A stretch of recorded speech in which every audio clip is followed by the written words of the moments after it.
DJ Kanchan Raj Hajipur Vaishali. Mix बार Pallavi recording studio मछिया मोड़।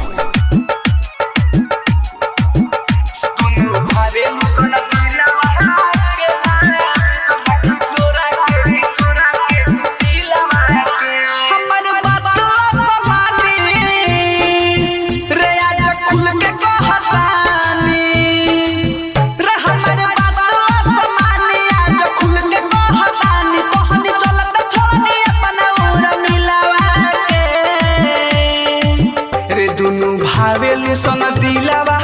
के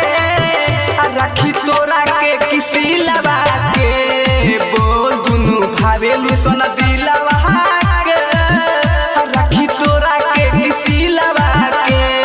सुना भावेलू सन दिलवा डीजे कंचन राज दुनू भावेलू सन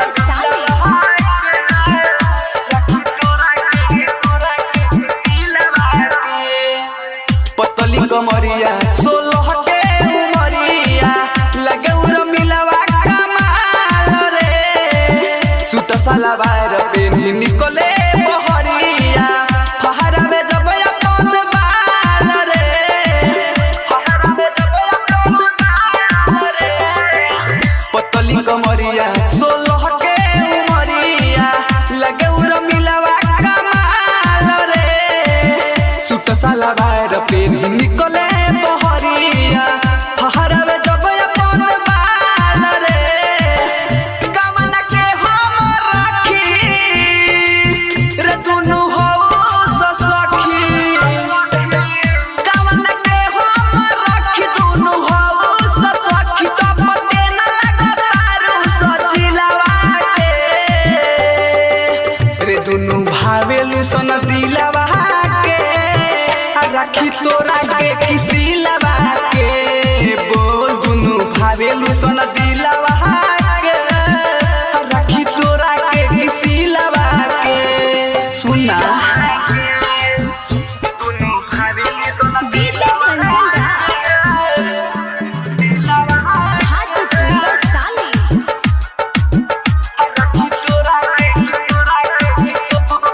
दिलवा के गोरबा बदनिया चढ़ल बा जवनिया